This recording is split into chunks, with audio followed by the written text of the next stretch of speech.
मूर्तये निर्मलाय प्रशांताय दक्षिणामूर्तये।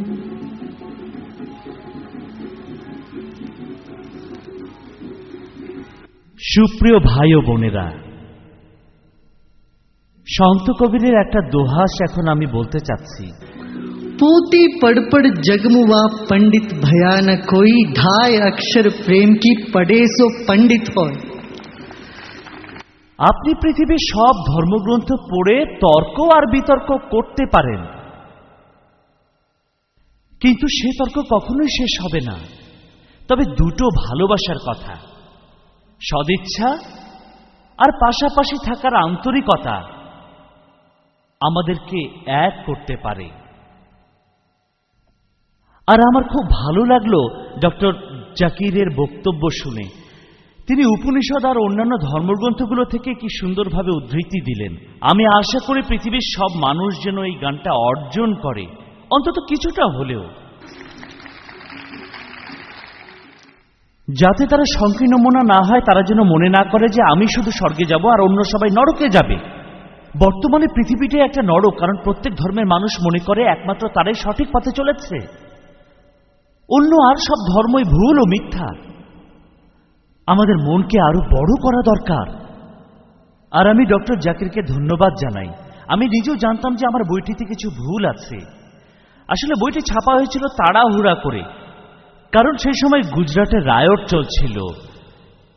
তাই আমি বইটা খুব তাড়াতাড়ি ছাপাতে চেয়েছিলাম। আমি ইসলামের কোনো পণ্ডিতের কাছে যাইনি, আর আমিও কোরআন সম্পর্কে বেশি কিছু জানি না। আমি আসলে ইসলামের উপর পণ্ডিত না। তবে আমার উদ্দেশ্যটা তিনি ঠিকই ধরেছেন, মানুষকে একত্রিত করা, যাতে করে হিন্দুরা মুসলমানদের শ্রদ্ধা করে, আবার মুসলমানরাও হিন্দুদের নিজের ভাইয়ের মতো মনে করে, শ্রদ্ধা করে। আমি এই জন্য খুশি যে যদিও আমার বইটিতে কিছু ভুল আছে আর উনি ক্ষমাও করেছেন, তিনি আমার উদ্দেশ্যটা বুঝতে পেরেছেন। আসলে আমাদের উদ্দেশ্যটাই হলো আসল কথা। কখনো কখনো মা হয়তো তার সন্তানকে বলেন দূর হ, তিনি কিন্তু সত্যি তা বোঝান না। তবে যদি তাই ধরে নেন আমার মা দূর হয়ে যেতে বলেছে তাই আমি দূর হয়ে যাচ্ছি, তাহলে কিন্তু আপনি আপনার মাকে কষ্ট দিচ্ছেন। মহর্ষি নারদ, যিনি ভালোবাসার প্রবর্তক, ভক্তিসূত্র সম্পর্কে তিনি একটি সূত্র বলেছেন, वादो नावलंब्या, অর্থাৎ যুক্তির উপর নির্ভর করো না, তর্ক বিতর্কের উপরও।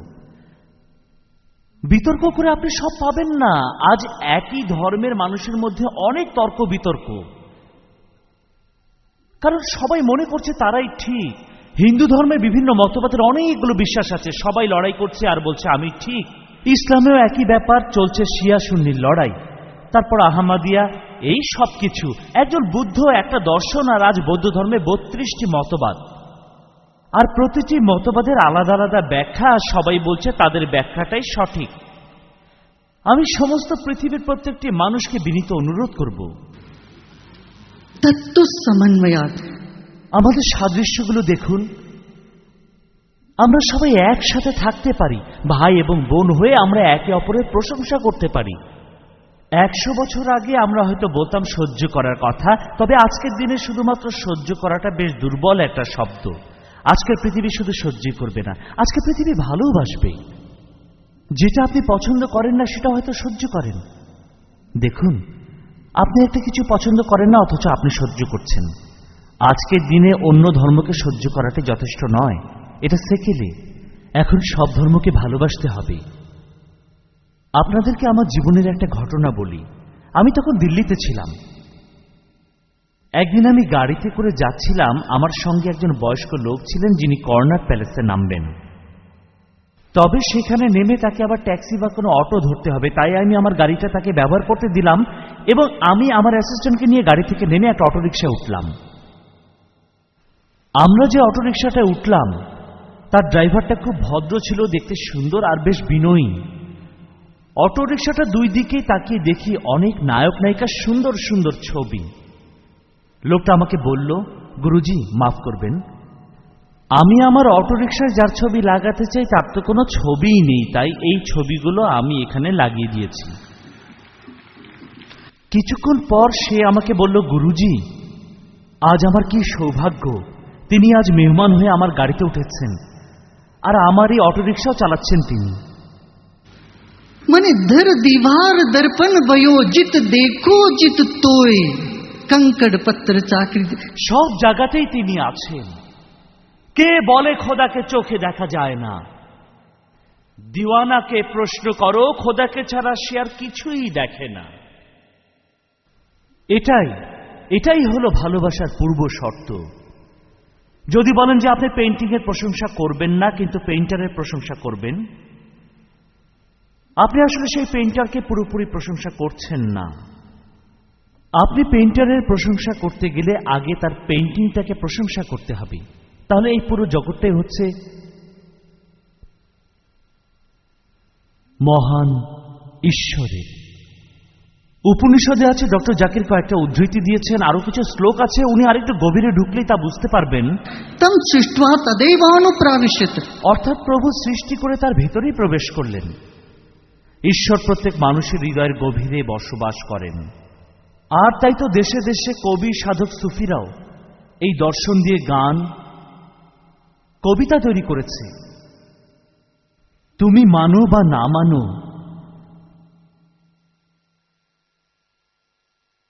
তুমি মানো বা না মানো, হৃদয় দিয়ে তোমাকে আমি খোদা মেনেছি। এই কথাগুলো কোনো বিশ্ববিদ্যালয়ের প্রফেসরের নয়, এগুলো বলেছে ঈশ্বরের প্রেমিক। আর আপনাকে বলছি, শুধু ভালোবাসা দিয়ে আপনি সব জয় করতে পারবেন। আপনি উপলব্ধি করুন আসল সত্যটাকে। ঈশ্বরের ধারণাটা আসলে কি? সেটা সত্যম জ্ঞানম অনন্তম ব্রহ্ম। সত্য, অসীম জ্ঞান, অনুগ্রহ, এসব কিছু মিলেই হচ্ছে ব্রহ্মা। আপনারা এরই মধ্যে ডক্টর জাকির নায়েকের কাছে শুনেছেন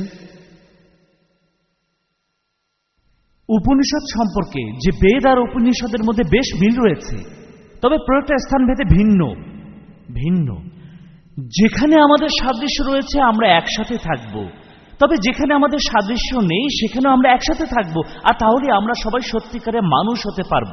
কারণ আপনি বহু জাতির মধ্যে একতা চান। আপনি ভালোবাসবেন সব ধর্মের মানুষকে, হোক সে বৌদ্ধ, জৈন বা সুফিবাদী বা যে কোনো মতবাদের লোক হোক না কেন। ভালোবাসা হচ্ছে সবার উপরে। আর বেদে ঈশ্বরের ধারণা সম্পর্কে বলা হয়েছে যে পুরো বিশ্বজগৎ তিনটি জিনিসের তৈরি: আস্তি, ভাতি ও প্রীতি। আস্তি মানে যেটা আছে, ভাতি অর্থাৎ অনুভূতি, আর প্রীতি হলো ভালোবাসা। নাম রূপম, নাম এবং রূপ। পৃথিবীতে সবকিছু নাম ও রূপ আছে, তবে সচেতনতা আস্তির পরে সেটা হলো ভাতি, অনুভূতি প্রকাশ করে। গীতায় অনুভূতি প্রকাশ করা হয়েছে, বেদের মধ্যে অনুভূতি প্রকাশ করা হয়েছে, ঋষিরা অন্তর দিয়ে প্রকাশ করেছেন।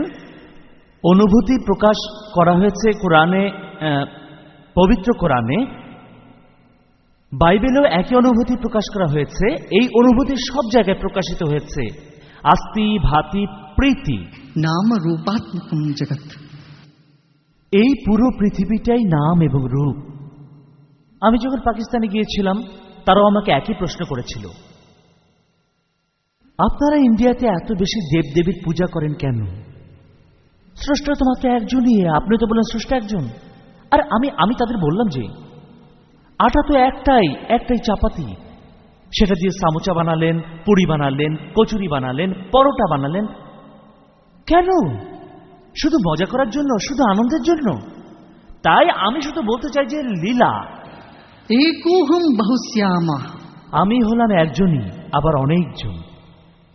তাই প্রত্যেকের হৃদয়ে, প্রত্যেক মানুষের মধ্যে একটাই সচেতনতা, তবে তাদের প্রত্যেকে আলাদা আলাদা। এটাই হলো আসল কথা। যদি আপনি গভীরে প্রবেশ করেন, দেখবেন কোনো পার্থক্য নেই। তা না হলে কবির আর বুলে শাহর মতো লোকজন, অনেক সুফি লোকই ছিলেন, ঋষি মহর্ষিরা ছিলেন, তাদের ভিতর কখনো মতের অমিল হয়নি। সব সয়ানে একমত। ফরিদ বলেছেন, সব সয়ানে একমত। যারা ঈশ্বরকে ভালোবেসেছেন এবং তাকে অনুভব করেছেন, তাদের মধ্যে কোনো মতের অমিল হয়নি, কারণ এটাই হচ্ছে প্রকৃত ভালোবাসা। আর আজকে আমাদের সেটাই করা উচিত। তা না হলে ঝগড়া, বিবাদ, বিতর্ক, ঠিক বেঠিক, ভুল, মানুষ হিসেবে এগুলো আমাদের অনেক নিচে নামিয়ে দেয়। भोले भाव मिले रघुराय। প্রত্যেকটা শিশুর মধ্যে এই সরলতা আছে, প্রত্যেকটা মানুষ জন্মায় এই জ্ঞান নিয়ে, এই নিয়ম, আর এটাই হচ্ছে প্রাকৃতিক নিয়ম। আপনাদের কি মনে হয় না? আপনারা বলেন, আমি ঠিক বলেছি? দর্শকরা বলুন। আসলে সবাইকে আপন মনে করতে হবে। আমরা সবাই একে অন্যকে জানবো, চিনবো, একটু একটু করে, আস্তে আস্তে, ধীরে ধীরে। যেমন আজকের দিনটা একটা দৃষ্টান্ত। এখানে এই বইগুলো দেখে খুব ভালো লাগছে। আর আমি জানি অনেক হিন্দু উপনিষদের এত কিছু পড়েননি। আমাদের সবাইকে আজ একত্রিত হতে হবে, যদিও আমাদের মধ্যে অনেক পার্থক্য রয়েছে, আলাদা সংস্কৃতি, রীতিনীতি, অভ্যাস। সবাইকে জানিয়ে দিন সবার উপরে রয়েছে একজন, একমাত্র ঈশ্বর, একটি ভালোবাসা।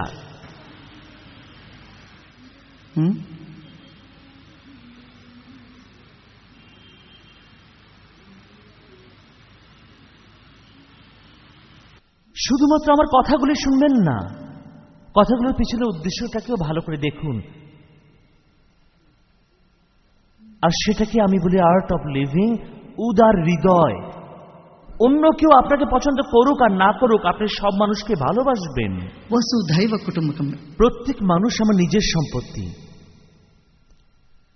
আর পৃথিবীর সব মানুষের চিন্তা ভাবনা আমরা একটা পথে নিয়ে আসতে পারবো না, যে একটাই দর্শন। আমাদেরকে এই বৈচিত্র্য নিয়ে বসবাস করতে হবে, শ্রদ্ধা করতে হবে, পছন্দ করতে হবে, সাহায্য করতে হবে। सत्यम ज्ञानमनंतम ब्रह्म। মহান সৃষ্টিকর্তা আসলে অসীম। এখন আমি জানি যে বিষ্ণুর মূর্তিতে 4 হাত বা 4 পা আছে। আসলে চতুর শব্দটা দুটো অর্থ আছে সংস্কৃতিতে। চতুর মানে বুদ্ধিমান। সৃষ্টিটাই বুদ্ধিমানের কাজ। সৃষ্টির প্রক্রিয়াটাই হচ্ছে বুদ্ধিমানের কাজ। এখন বিষ্ণুর 4টি হাত রয়েছে, আর সেই 4টা হাতে কি কি আছে? আছে মোট 5টা, 4টা উপাদান। আর বিষ্ণুর গায়ের রং নীল। নীল মানে স্পেস, খোলা জায়গা। যেমন আকাশ কোনো আকার নেই, নিরাকার। যেমন আকাশ তত্ত্ব, অগ্নিতত্ত্ব, জলতত্ত্ব, বায়ুতত্ত্ব, পৃথিবী তত্ত্ব, এই প্রপঞ্চ, এটাকে বলা হয় প্রপঞ্চ। 5টি মূল উপাদান, এই দিয়ে পুরো পৃথিবী তৈরি, পুরো বিশ্বজগৎ। আর প্রাচীন আমলের মানুষেরা এটা লিখেছিল। একটা কথা আমি আপনাদের এখানে বলতে চাই পুরানা নিয়ে। আমরা সাধারণত পুরানা বলতে বুঝি পুরনো, কিন্তু সংস্কৃতিতে পুরে নওয়া অর্থাৎ পুরানা। তাই যে জিনিসটা শহরে একেবারে নতুন এসেছে সেটাকে বলা হচ্ছে পুরানা। তাই পুরানাগুলো লেখা হয়েছিল একটা বিশেষ মহৎ উদ্দেশ্য নিয়ে, যেটা হলো মানুষকে কিছুটা অনুপ্রাণিত করা, সব মানুষকে কিছুটা বিনোদন দেয়া, আনন্দ, সবাই যেন অনুপ্রাণিত হয়, সব মানুষকে ভালোবাসার জন্য। সব মানুষ যেটা করে, যেটা বোঝে আর যেটা মেনে চলে, আমি জানি মানুষ যেটা মেনে চলে তার অনেক কিছু ঠিক না, ভালো না। আর প্রত্যেক ধর্মের লোককে তার নিজ নিজ ধর্মের ভুল ত্রুটিগুলো শুধরে নিতে হবে, সংশোধন করতে হবে। অন্য কেউ এটা করতে পারবে না। হিন্দু নেতাদের উচিত হবে হিন্দুদের ভুলগুলো শুধরে দেয়া, একইভাবে এই দায়িত্ব মুসলমান নেতাদেরও, আর তাদেরও উচিত হবে মুসলমানদের ভুলগুলো শুধরে দেয়া। তাহলে আমরা সমাজের সংস্কার সাধন করতে পারবো। আর আজ সংস্কার করা খুব জরুরি হয়ে পড়েছে। অহিংসাকে বেশি প্রাধান্য দেওয়া উচিত, এ কথা সবগুলো ধর্মগ্রন্থ বলা আছে।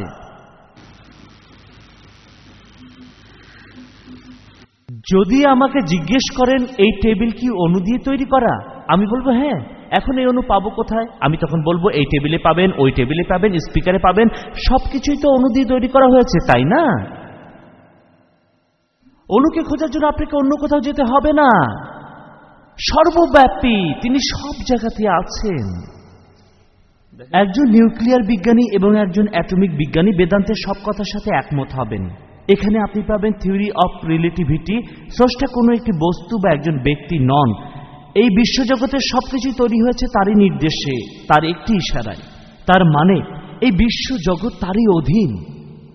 আমি এখানে ছোট্ট একটি গল্প বলি উপনিষদ থেকে। একটি ছেলে তার বাবাকে জিজ্ঞেস করল, আচ্ছা বাবা, ঈশ্বর আসলে কি? তিনি দেখতে কেমন? ছেলেটাকে তখন তার বাবা হাত ধরে নিয়ে গেল তারপর ছেলেকে বললেন,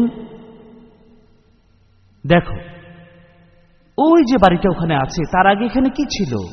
ছেলেটি বলল, খালি জায়গা। বলো বাড়িটা এখন কোথায়? খালি জায়গায়। বাড়িটা ধ্বংস হয়ে গেলে তখন জায়গাটার কি হবে? সে বলল, কিছুই হবে না, জায়গাটা তখন আগের মতোই থাকবে। বাবা বলল, তোমার আত্মাও এমনি, তুমিও ঠিক এই রকমই। আত্মা আছে, রূপ আছে, সচেতনতা আছে, অবসানও আছে। কাম কাম ব্রহ্মা এই জায়গার মতোই, যেখানে সবকিছু আছে, সবকিছুই জন্মায়, আবার সেখানে সবকিছুর অবসান হয়। আমার প্রিয় বন্ধুরা, আপনারা দেখবেন যখন আপনি হৃদয়ের গভীরে প্রবেশ করবেন, हेतु वाचो निवर्तन्ते अप्राप्य मनसा सह, যেখানে আপনার কথা প্রবেশ করতে পারবে না, এমনকি মনও ঢুকতে পারবে না, আপনার মনের সেই নীরব কোনায় কোনায় প্রবেশ করে ধ্যানে বসে যান, গভীরে চলে যান, তাহলে বুঝতে পারবেন সেটাই ভালোবাসা, সেটাই ভাতি, সেটাই আস্তি, সেটাই প্রীতি।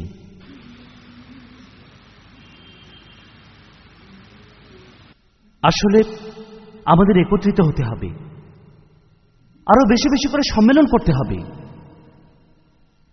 আমরা আমাদের পার্থক্য নিয়ে বিতর্ক করব না, কারণ কেউ তার রীতিনীতি ত্যাগ করবে না। যদি কাউকে গিয়ে বলেন তুমি গণেশের পূজা করছো কেন, সে কথা শুনবে না, কারণ এটা হচ্ছে তার একান্ত বিশ্বাসের ব্যাপার।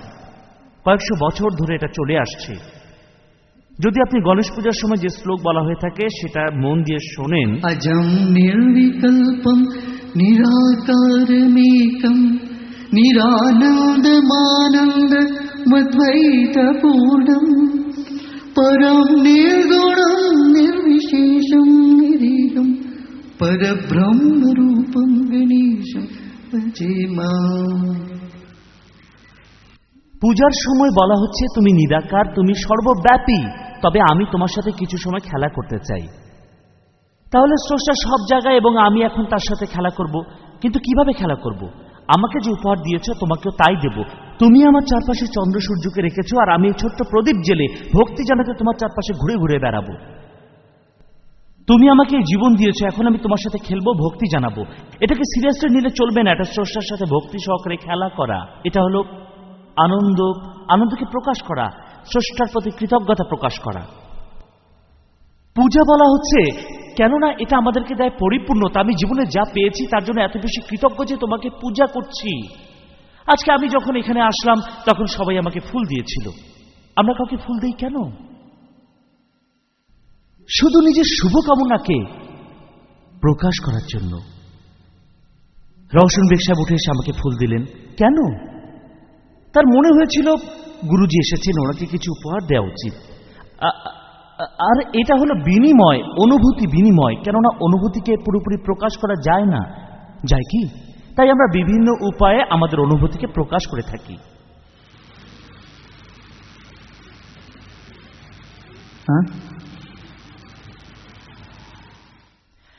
যেমন দেখুন, মুসলমানেরা মক্কায় গিয়ে পাথর ছুঁড়ে মারে শয়তানের উদ্দেশ্যে। এটা হচ্ছে একটা হৃদয়ের অনুভূতি, শয়তান দূর হয়ে যাবে। এগুলো হচ্ছে ধর্মীয় আচার অনুষ্ঠান। আর হিন্দুরা এটা সমালোচনা করতেই পারে, মুসলমানরা গণপতি নিয়ে বলতেই পারে। এসব কিছুতে আসলে ঝামেলা বাড়বে, সমস্যা বাড়বে। প্লিজ আপনারা এই পথে কেউ যাবেন না। এটা আমার পক্ষ থেকে একটা বিশেষ অনুরোধ। অন্য কারো আচার অনুষ্ঠান নিয়ে সমালোচনা কখনোই করবেন না, এটা উচিত নয়। যদি তারা আপনার কাছে আসে জ্ঞানের জন্য, শুধুমাত্র তখনই আপনি কিছু বলতে পারেন। তা না হলে সবাই বলতে থাকবে যে তারা যেটা করছে সেটাই হচ্ছে সঠিক। আর সব মানুষকে একতাবদ্ধ করা আসলে সম্ভব নয়, যদিও আমরা চেষ্টা করছি। এটা আমাদের সবারই মনে রাখা উচিত যে মূর্তি পূজারীদের সমালোচনা করবেন না, কেননা এই দেশে হাজার বছর ধরে তাদের এই ধর্মীয় রীতিনীতি চলে আসছে। যেটা করতে পারি তাদের কাজটাকে শ্রদ্ধা করতে পারি। আর যখন একে অন্যকে শ্রদ্ধা করব, তখন একটা বিশাল পরিবর্তন আসবে আমাদের এই সুন্দর সমাজে। বিশ্বাস আসবে। তখন কেউ ভাববে না যে আপনি তাদের বিপক্ষে রয়েছেন। আমাদের সব মানুষকে একত্রিত করতে হবে, আর এভাবেই আমরা সর্বশক্তিমান ঈশ্বরের সবচেয়ে বড় সেবক হতে পারি। অহিংসাকে রাখতে হবে সবার উপরে, সবার আগে। যোগশাস্ত্রে আছে মানবদেহে 8টা প্রত্যঙ্গ আছে। যদি আপনারা যোগ পাতাঞ্জলি পড়েন তাহলে বুঝতে পারবেন যোগসূত্র এটা এখনো আধুনিক। যে কোনো ধর্মের লোকই এটা করতে পারে। একটু আগে ডক্টর জাকির আল্লাহর যে সংজ্ঞা দিলেন সেই একই কথা বলে গেছেন মহর্ষি পাতাঞ্জলি। আসলে ঈশ্বর কে? কায়া ক্লেশা, যার ভিতরে কোনো রকম ক্লেশ নেই, যন্ত্রণা নেই, সমস্যা নেই, যার কোনো আকার নেই, হৃদয় সে সচেতনতাই হলেন ঈশ্বর। মহর্ষি পাতাঞ্জলি যোগসূত্রে এ কথাই বলেছেন। তিনি আরো বলেছেন যে ইয়ামা, যার অর্থ অহিংসা, তিনি বলেছেন শান্তির কথা। সত্যিয়া অর্থাৎ সত্যি, আস্থেয়া অর্থাৎ কারো কাছ থেকে কিছু চুরি করো না। ব্রহ্মচারিয়া একগুঁয়েমি, অপরিগ্রহ অর্থাৎ কাউকে কখনো লজ্জিত করা যাবে না। আর এই ইয়ামা, নিয়ামা, প্রাণায়ামা, প্রত্যাহার, ধ্যান, ধারণা, সমাধি, এই 8 প্রত্যঙ্গের কথাই যোগসূত্রে বলে গেছেন মহর্ষি পাতাঞ্জলি। আর এতে করে অনেক উপকার হবে আমাদের পৃথিবীর সব মানুষেরই। দেখেন, আপনার নিঃশ্বাসের ভিতরে অনেক কিছু লুকিয়ে আছে। নিঃশ্বাসকে নিয়ন্ত্রণ করে শরীরকে ভালো করতে পারেন, আপনি আপনার মনকে ভালো করতে পারেন। আপনার মনের সব নেতিবাচক ধারণা দূর হয়ে যায় আপনি যখন প্রার্থনায় বসেন, নামাজে বসেন, আপনার মন সব জায়গায় ঘুরে বেড়ায়। কিন্তু যদি আপনার নিঃশ্বাসের দিকে মনোযোগ দেন, আপনার মন তখন পথ খুঁজে পায়, ফলে আপনি থাকবেন একবারে খাঁটি বন্ধুর মতো। পৃথিবীর বিভিন্ন জায়গায় মানুষ এইসব ব্রিদিং টেকনিক আর ব্যায়াম শিখেছে, যদিও এটা অনেক অনেক প্রাচীন জ্ঞান। আর এই ব্যায়াম ও টেকনিক তখনই শেখানো হতো যখন শিক্ষার্থী আসলে মনোযোগী আর বুদ্ধিমান হতো, এটা ভালোভাবে বোঝার জন্য। আমার ধারণা এটা এতই উপকারী জ্ঞান যে পৃথিবীর সব মানুষের কাছে এটা পৌঁছানো উচিত, আর প্রত্যেক মানুষই এটা দিয়ে উপকৃত হবে, তাদের ধর্ম যাই হোক না কেন। আমি পৃথিবীর সামনে প্রাণায়াম আর যোগের দরজা খুলে দিয়েছি, বলেছি এটা কোনো ব্যাপার নয়। আপনার বিশ্বাস নিয়ে কথা বলছি না, আমি কথা বলছি আপনার নিঃশ্বাস নিয়ে। নিঃশ্বাস আর আবেগের মধ্যে সম্পর্ক আছে। নিঃশ্বাসকে নিয়ন্ত্রণ করলে দেখবেন মন শান্ত, অচঞ্চল হয়ে যাবে। এটা নিয়ে অনেক রিসার্চ হয়েছে, অনেক বৈজ্ঞানিক গবেষণাও হয়েছে। All India medical institute, NIMHANS অনেক রিসার্চ করছে। আমরা যখন গেলাম ইরাকে, দেখলাম হাজার হাজার নারী আর শিশু প্রচন্ড কষ্ট পাচ্ছে, তারা রাতে ঘুমোতে পারছে না। আর ডাক্তার সাহেবরা তাদের ওষুধ হিসেবে দিচ্ছে স্টেরয়েড আর প্রোজাক, যাতে তারা রাতে ঘুমোতে পারে।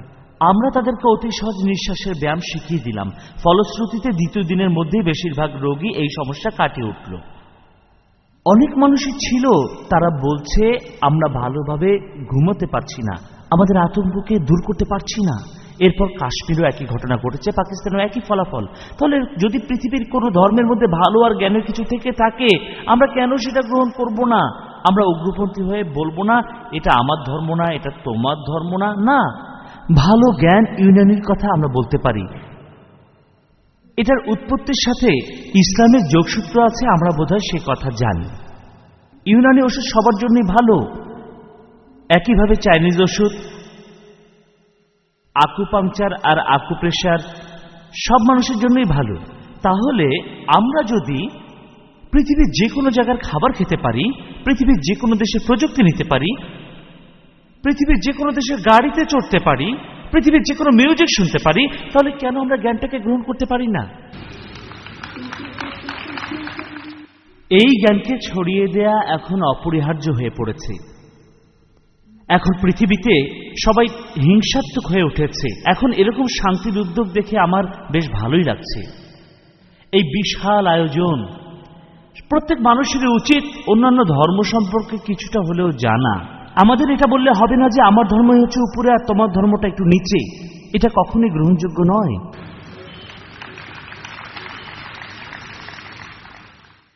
ঈশ্বর মানেই হচ্ছে ভালোবাসা, আস্তি ভাতি প্রীতি। আসুন আমাদের মধ্যে আমরা সাদৃশ্যটা খুঁজে বের করার চেষ্টা করি আর পার্থক্যটা নিরূপণ করি। এই কাজ করার জন্য আমাদের একই ধর্মাবলম্বী হবার কোনো প্রয়োজন নেই। আমরা আলাদা থেকেই এই কাজ স্বাচ্ছন্দ্যে করতে পারি। আমরা একে অন্যকে শ্রদ্ধা করব, এটাই এখন থেকে আমাদের মূলনীতি হোক। আর মানুষকে অহিংসার বাণী শেখানোর কোনো বিকল্প নেই। আমার জানা মতে হিংসাত্মক কাজকে কোনো ধর্মে অনুমোদন দেয়নি। কোনো ধর্মগ্রন্থই হিংসাত্মক কাজের অনুমতি দেয় না। আর আমাদেরকে অহিংসার পথেই চলতে হবে। আপনাদের কি ধারণা বলুন? আপনারা কি একমত হচ্ছেন? আচ্ছা, আমার সময় কি শেষ হয়েছে নাকি আরো সময় বাকি আছে? আসলে আমি এত বেশি কথা বলি না, আপনাদের কাছে এসে অনেক বেশি বলে ফেললাম। আমার তাহলে এখনো 33 মিনিট বাকি আছে।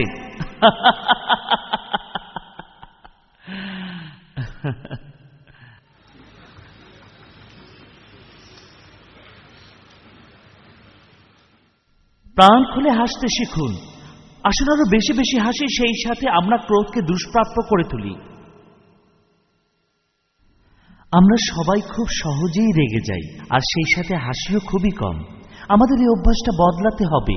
বেশি বেশি করে হাসুন। আপনার ক্রোধকে একেবারে দুষ্প্রাপ্য করে ফেলুন। ক্রোধ আসবে মাঝে মধ্যে 2-1 বার।